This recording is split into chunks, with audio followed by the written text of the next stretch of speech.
Welcome to Saturday versus Sunday. I'm John Barban. With me is Geoff Dover. Let's talk football. We're talking about QB contracts today, draft position, extension contracts. What do you get for your money? Everyone's really talking about this ever since the Brock Purdy thing.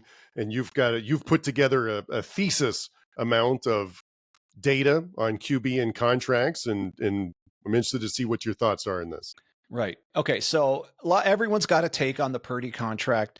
And some of the people think it's an albatross. It's a huge waste of money. How could you spend that much money on a guy who's just a game manager? And then other people think he's worth every penny, like the way I do. And so who's right? Is either party right? Is there actually any correlation between the amount of money you ever spend on a QB and I'm going to call playoff success? Because it doesn't. Regular season, we don't judge the best QBs with this type of contract. We don't judge them on regular season success. When you're getting this kind of money, you're immediately thinking playoffs, Super Bowls. Like you don't think in terms of regular season. Like Daniel Jones, whatever it was, 80 million. No one's actually thinking in terms of how many Super Bowls is he going to get to. But the minute you dump 260 million on a guy, you're thinking Super Bowl. So I put a spreadsheet together, and I think it came from Under the Cap, Over the Cap, whatever that website was. And they just list all of the top QB salaries and as average per year. So Dak Prescott being the most, 660 million per year, average per year. But obviously it's not paid out exactly that way. But when you just average it out, that's the easiest way to like view it, because they spread it out and they front load bonuses and all that stuff. If you go by total value, Mahomes is number one at 450 million. But they've committed to him for at least 10 years, and they keep extending it. So he's going to be a Chief for the rest of his life. They're just never letting this guy go, and rightfully so. But his average per year is like 15th or 16th at 45 million. But that's kind of not really representative. He should be number one on this list. But let's just go with the list. Average per year. It's what everyone talks about. Prescott is parked at the top at $60 million per year average, with 0 Super Bowl appearances. And he's he's 29 years old. He's going into his, seventh or eighth season at this point. And he's 32 years old. He's 32 years old. So is he worth the money? Is he worth a $240 million contract, average 60 million per year? If you look at his playoff performance, you'd say no. The very next person in the list, Joe Burrow, his average per year is 55 million. He's already been to a Super Bowl in his second year. Prescott hasn't even sniffed the NFC Championship game, let alone making it to a Super Bowl. That was my thought when I was looking at this list. It's an excellent list you put together, by the way. And it is excellent, isn't it? It is. You did a very good job. So I'm looking at this, and I'm like looking how much they're paid. I'm just going down the list in terms of, like you said, Dak Prescott was the top at 60 million. And I'm looking at the QB, and I'm just saying, yes, no, can they win a Super Bowl? Like, is that QB capable of winning a Super Bowl? So Dak Prescott, yes, no. No. Probably not. Joe Burrow? Yeah, of course. Yes. Josh Allen? Of course. Jordan Love? I would say yes. Yeah, me too. On pure talent. Yeah, me too. Trevor Lawrence? Jury is totally out, heavily leaning no at this point. Right. Tua? Absolutely not. Yeah. Brock Purdy? 100%. Right. Jared Goff? Oh, yeah. Justin Herbert? Talent is there, but he's starting to feel like Lawrence. Can he win it? Yeah. Can he win it? I think so. The Lamar Jackson. Yes. Yeah. Jalen Hurts. Of course, he's already done it, and I think he'll do it again. And then we get to like Kyler Murray, Deshaun Watson, Kirk Cousins, right? But all that's all the 50 and above, 50 million and above people. Average per year. Yeah. And it feels like 8. So out of the 12 of them, say like 8 out of 12, 9 out of 12 probably could do it. Could do it. Yeah. And so in terms of, that'd be the argument I make when people are upset at the Brock Purdy amount, like that's ridiculous. I think that is market value for a QB who has been to the Super Bowl, who could get you to a Super Bowl. They underperformed last year, but like we think that they're going to be better this year. Having the number one easiest schedule based on last year's, the win-loss record helps. If you haven't heard that show, go back and check that one out. And so, so I think that, looking at his company in that list, I think it makes sense. Right. So to get more nuanced here, we can actually look at how many QBs currently in the NFL have even made it to a Super Bowl, not win, but made it. And that there's 9 QBs currently in the NFL who've been to a Super Bowl. And that includes like Jimmy Garoppolo, Joe Flacco, Russell Wilson, Patrick Mahomes, Matt Stafford, Jalen Hurts, Jared Goff, Brock Purdy, and Joe Burrow. So that's it in the entire NFL. And 2 of those, I would say, are backups, like Russell. 3, Jimmy Garoppolo, is he even still on a roster? Maybe on the Rams. So I would say Flacco, Wilson, and Garoppolo have 0 chance of starting a full season and going back to a Super Bowl. So we can just take them off the list. Like for all intents and purposes, they don't really count in this evaluation here. So now we're actually down to 6 players who've been to a Super Bowl, who are currently the starter on their team, who may be able to get to another Super Bowl. And I say it that way because Stafford's, I think he's Super Bowl caliber, but it's his window's closing because of his age, and it's just how many more years does he really have in him. So, but again, those 6 or 7 are in the top 15, 16 in average per year salary. So that still makes sense. But then if you want to take it one step further, it's the real evaluation to me for Purdy's number and for any of the contracts up here is what year of their career did they make and or win their first Super Bowl? And then that changes the calculus a lot on this list. So Joe Burrow made it to the Super Bowl in his 2nd year. Brock Purdy made it to the Super Bowl in his 2nd year. Jared Goff made it in his 3rd year. Jalen Hurts made it to the Super Bowl in his 3rd, won it in his 5th. Patrick Mahomes, he won it in his 3rd, 4th, or no, he made it to it in his 3rd, 4th, 5th, 6th, and 7th year, and he's won 3 of those. Let's see here. Russell Wilson made it to the Super Bowl in his 2nd and 3rd year. Joe Flacco made it to it in his 5th, and Garoppolo in his 6th. So my point here is, if you have a Super Bowl quarterback before their rookie contract's even over. Like the best players are getting to the Super Bowl within the first 4 to 5 years of their contract. So this idea that you're overpaying Purdy, he's one of 3 or 4 players who's even made it to the Super Bowl. Like that's it in all of the NFL. Like there's just a few who've made it, and there's only 3 QBs who are starters who've even won it that are left in the NFL right now. Yeah, and we talked before off air. There's a couple of examples where like Peyton Manning would be an example where that wasn't the case. Like, but that was the only because he won late in his career. But he was a Hall of Fame QB like his whole career, and just happened to get it late. So that there's a few exceptions. But that's the exception. Like, you also never doubted Peyton Manning as a Super Bowl winning caliber QB his entire career, even though he won it later. So like, I still think it fits your thesis of like, in the first 3 to 5 years. And that's a good point because Manning is the exception to the rule, and so is Stafford. That brings up my other point: is you need to be paired with an organization that's a Super Bowl caliber organization. You just can't drop any of these players on a team that's so bad that they just that one guy brings a crappy team to the Super Bowl. That's just not it. But just like what you said, Stafford, I would have said in the first 3 to 5 years, he is a Super Bowl capable winning QB. So yes, on an organization that just fumbled over itself for a decade, couldn't figure it out. There's a lot of QBs like that who are really good that never won a Super Bowl, but the rate limiting step wasn't the QB play, right? No, so that's the important thing. And just to answer our last question, Jimmy Garoppolo currently on the Rams, threw for 300 yards last year in mop-up duty, I guess. So as an exception to the rule, Manning shows up when the Broncos were going back-to-back at the end of their era. They won 2 Super Bowls in Manning's first 2 years. And then after that, Brady went on a run.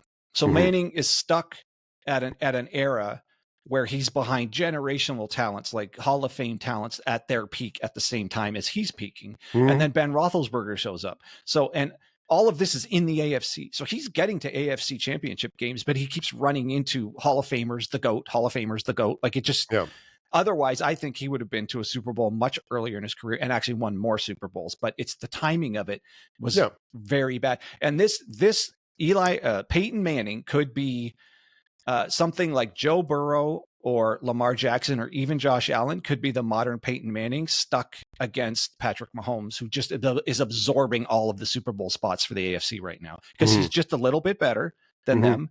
or the pairing of him with Reed and the organization and that defense, it's just too much. These other Yep. teams, you have to be so good to beat them, Yep. specifically in the playoffs. You have to be buttoned up all like at all levels. Mm-hmm. But all of these teams who've won the Super Bowl were like that. Yep. None of them are missing any pieces when they go to the Super Bowl and win the Super Bowl. They all have great defenses. They all are on teams typically with good head office and have managed to draft and piece together like a quality team. Mm-hmm. So Purdy's on a team like that. The Niners have all the pieces. Now they do have to hit a few here on defense in the draft, but that's like all of these teams are really good that make it to the Super Bowl. You're telling me Jalen Hurts is getting the Super Bowl if he's not on that stacked Eagles team? Yeah. Or how stacked the Rams were. I mean, they had Aaron Donald, maybe the best defensive player since Lawrence Taylor. And like you have to be on a really good team to get to the Super Bowl, even if you're a Super Bowl caliber QB. And Matt Stafford's the example of that. He was floundering on a team that they just couldn't build a championship team around him. Yeah, and this is it's something we've talked about before in a previous show too. It's like this happens in other sports, right? Like when Michael Jordan was really good for a long time, and the Utah Jazz had like 2 Hall of Fame players on their team, like never Couldn't get sniffed the past him. finals. Yep. Yeah, and you can't. The same thing with Houston. The only reason why the Rockets won, because they had Akeem Olajuwon and Clyde Drexler. The only reason why they won is because Michael Jordan decided to go play baseball for a bit. You know, Yeah. like so yeah, it can happen where you happen to play at a time. I think something similar with Dan Marino probably, because he never went back after the first year. I think it is second year, and they never went back. Never went back, and so who you play with, who else is currently in the league at that time is a really important thing. So yeah, I think you're absolutely right. I think that in general, people put too much emphasis on like winning the Super Bowl or not, because in terms of rating QBs, I think it is a measure that can be used. I've used it myself, but I think people put too much weight on it. And I think you've hit the nail on the head. Like there's only a handful of people that have actually won. So I don't think that is a good metric for like having a successful NFL career necessarily, is if you've won a Super Bowl or not. I think it could be an icing on the cake type situation, but I don't know if should be as the litmus test as it's used, because for that exact reason. So yeah, like is Andy Reid a good coach without Mahomes? He goes to 5 Super Bowls with him and wins 3, but before that, he's the same coach. He's got the same philosophy, but now he has the best player. Yep. Yeah. So, no, it's always a pairing of a good organization, a good coach, and a star quarterback. But all 3 have to be there. Like when Roethlisberger showed up, the Pittsburgh Steelers weren't tearing it up, and then all of a sudden they win 2 Super Bowls in like 5 years, and he wins it in his second season. Mm-hmm. So it's not like Bill Cowher just all of a sudden was a better coach, but he had a lights out quarterback and Bruce Arians was calling an offense that was all go. Totally out of character for the Steelers. And his philosophy was we can strike downfield on any play, anywhere on the field at any point in the game. And that was like a departure from the run the ball and play good defense on the Steelers. But when Roethlisberger was there, they lit it up through the air. And unfortunately, they seem to have lost their way since him and don't really know what their identity is. But just historical precedent. Aikman won his first Super Bowl in his 4th season. That's still during his rookie contract. Yeah. Montana and Aikman went 1-15 in that first year too. Yep. So and then they won 3 Super Bowls in 4 years. So his 4th, 5th, and 7th season, they won the Super Bowl. Joe Montana won his first and his 3rd season. Again, rookie contract. Tom Brady, 2nd season, rookie contract. Elway's first appearance was in his 4th season. So that's still within his rookie contract. Eli Manning won his first in his 4th season. And like we said, Peyton was a little bit later, mostly because he was just stuck up against Brady. So the idea that it's a question mark to pay Purdy right now, given that he's already been to the Super Bowl in his 2nd year, is absurd. If anything, out of the 6 starting QBs who've been to the Super Bowl, of course you would pay him, because history would show the best QBs that make it to the Super Bowl at least once, if not multiple times, and have any hope of winning it, almost always get to the Super Bowl within the time frame of their rookie contract. Mm-hmm. The other thing I'll say too, just last thing about Brock Purdy and that contract, he's also the youngest one on that list. Like he's 25 in term, and so if the market continues the way that it's going, and these contracts are going to just keep going up, like this is going to be a bargain like 3 years from now. Yeah. So especially if the Niners are good in the next few years, which we think they will be. So Yeah, if the salary cap keeps increasing, which all indications suggest it will, this contract will be just really sort of a good. top 15-ish Yep. contract. It's just not going to look overwhelming in the No. next few years. Well, none of them will if the cap just keeps going up, right? Yeah. Well, I mean, So, it's number 8 right now out of all QBs, right? So it's easily going to be like 15 by, like you said, in 2 to 3 years. So right. And then if you compare it to the other people who've been paid, who are either further along than him or at least at his level, who haven't been to a Super Bowl, would you argue the money spent on Tua was better than the money spent on Purdy? right. Yeah. No, I think he's won one playoff game in his career. Would you Right. argue Lawrence's money? No, he's won one. I Mhm. think Herbert maybe has won one playoff game. So I mean, he's Well, even you got have Herbert, you've got his 0-2 playoff record. I don't know if 0 that's and 2. accurate, but Okay, that's there on it your, is. Right. So and 2 is 0-1, and Trevor Lawrence is 1-1. 1-1. So he's won one. And then you've got money at Kyler Murray. He's 46 million a 0-1. year. Yeah. 0-1. Kirk Cousins, one playoff win in 1-4. 13 years. Yeah.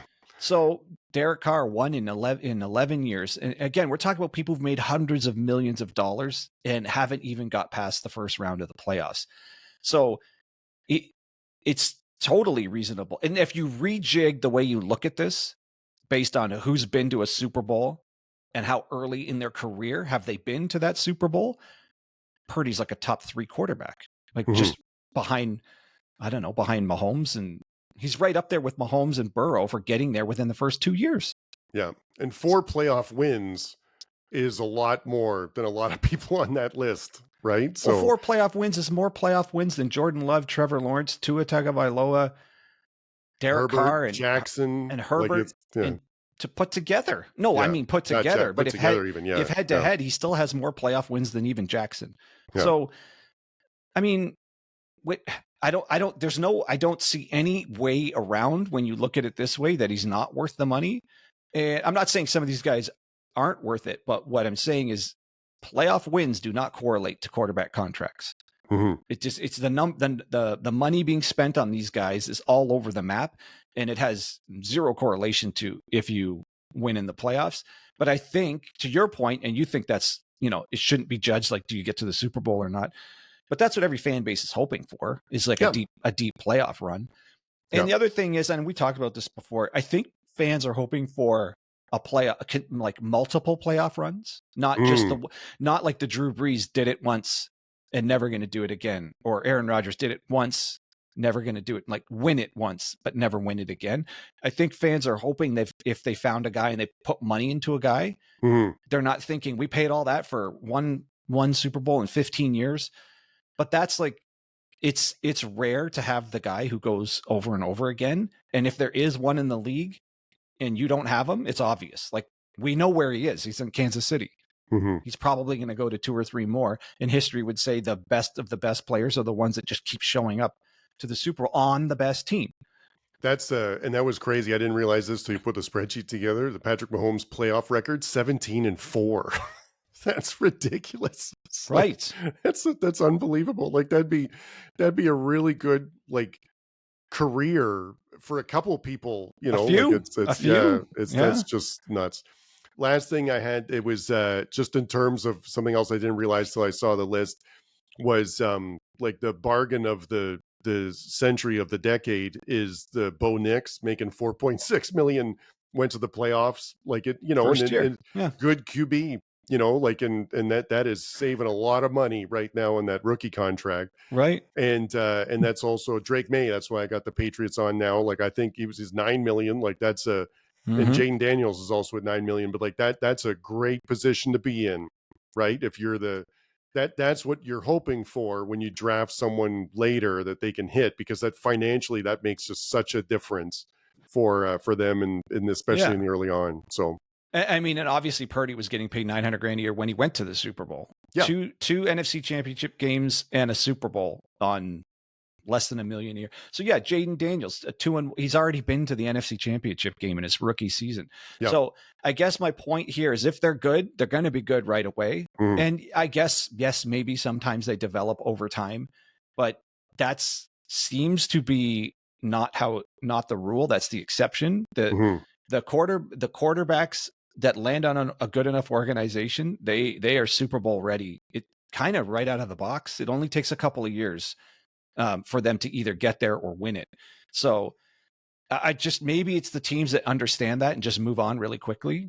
Just go ahead. And the evaluation process, I mean, we could go on forever.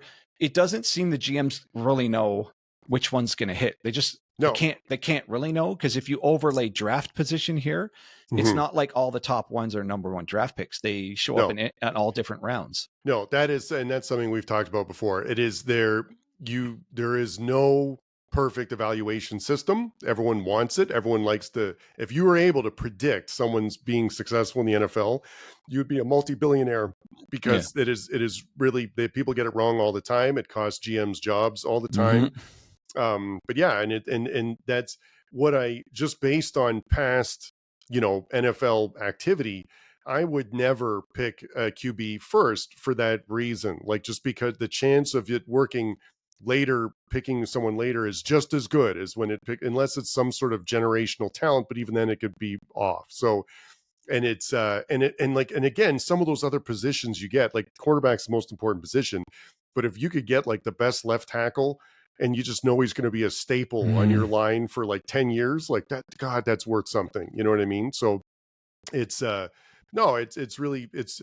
don't think, like, the chance, and we talked about this before, the chance Cam Ward works out, I feel like is just as good as like Jackson Dart, or some of the other people that were picked, but he's, because you picked him first now and he's on a bad team, and you feel like you've got to start him now, whereas like Dart is in a position where there's no expectations, can learn at least behind someone, and get their feet wet and stuff. So anyway, it's really tough. I don't know why.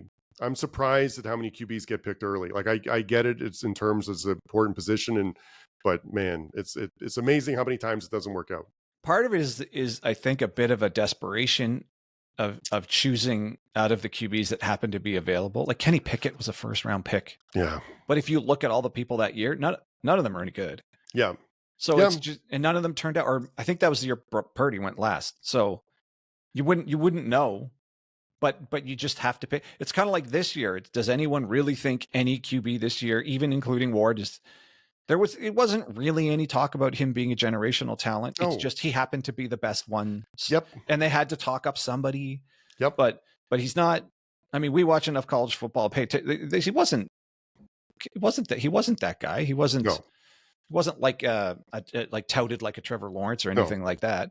No. But it's just what was available. But in the last 5 or 6 years, if you look at the draft, man, some of the busts at number one, or some of the horrendous decisions, like the Niners trading 3 number 1 picks to get to Trey Lance, who's now is even in the league, or is he the CFL or something? Yeah. But anyways, the point is that anything wrong with the CFL. No, but it's just if you can miss that badly, what are they doing? Like, it's kind of a coin flip. And and when you hit on a guy like Mahomes, or you hit on a guy like Jalen Hurts, you're going to be, if you can just keep the team around him together, you're going to have multiple runs at the Super Bowl. But again, neither of those guys are the first pick, number 1 Trey overall Lance pick. On the Chargers, it looks like, threw for 266 yards last year. Some mop-up duty. Equipment manager? Just ahead of Tommy DeVito and Joe Milton III. And just behind Tim Boyle and Kenny Pickett. So, well, anyway, so that's just the, I don't know. That's just it's really interesting to look at the contracts and how much it's worth and how much blowback is this particular one Brock Purdy's getting. But really, when you look at it, like, he's in the tier that can win a Super Bowl, and that's what that market dictates, and there's nothing wrong with that. So, and he's 25. So I don't think there was any reason, like, what would have been the other option? You screw him. He's still making a lot of money. But like, even if you're like, if you put him in the $40 million range, so now he's in like the Geno Smith, Derek Carr, Kirk Cousins range, like, does that seem right too? No, it doesn't. So it feels like it's the right number to me. Yeah. So, I mean, I don't know how else to say it. There's only maybe 4, 5 QBs who've had more playoff wins than Purdy. So and he's only going into his 4th year. So no matter how you slice it, you could say he's top 10, if not top 6 or 7 based on performance compared to all the other guys. So I don't know where else you're supposed to go with the analysis here. Yeah. I think to put the end on, I think people just cannot get over the idea that he was the last pick. And people I think maybe people want to believe the draft order matters. I mean, I get that might be what they're thinking. I mean, it's at the end of the day, it comes back to like what you do on the field. Like, you're going to be paid what the market value is. And he was good. He's good on the field. So regardless of where he was picked, that's what he deserves. It's the same thing for Brady. Like, he was picked in the 6th round, and he was, but he's was really good. So he got more money. Like, it's that simple. So. Yeah. Oh, well. Anyways, Mahomes could pick his number, but is taking like really what in retrospect is a team friendly deal, even though it'll be paid forever. That's, like, so he's going to get his money, but it's 10 million less than some people ahead of him. Right. But that's money that their team can use to put people around them. So, well, and that's the smart move now, because there's nothing left for him to prove. Now it's legacy. How close can he get to Brady? Mm-hmm. That's all that's left for him to do already in his career. What is he, 8th year, going in his 9th year? Yeah, he's 30 years old. Whatever it is, that's pretty young to be considering how close can I get to the best ever, which is, I mean, 5 Super Bowl. I mean, any fan base would kill to get to 1 Super Bowl or 2. He's 5 in, 3 wins, and one of his losses is to Brady. So it's kind of like the passing the torch. All that's left for him to do is just solidify legacy and taking a little bit less money to have a better team around him for long. I mean, that's what Brady did, constantly restructure. Yeah. Also, these guys make so much money in endorsements. Like, this isn't the only source of income is the NFL salary. Well, it's almost like, you know what, in this NIL era where guys are bouncing from school to school for a few more bucks, it's the complete reverse. Like, true greatness is finding a way to make it last on one team instead of milking the team for as much money as possible, but then the team has like no chance because you're absorbing too much of the salary cap. So I don't know. Anyways, I don't know. You think that's a good place to leave it? Yep.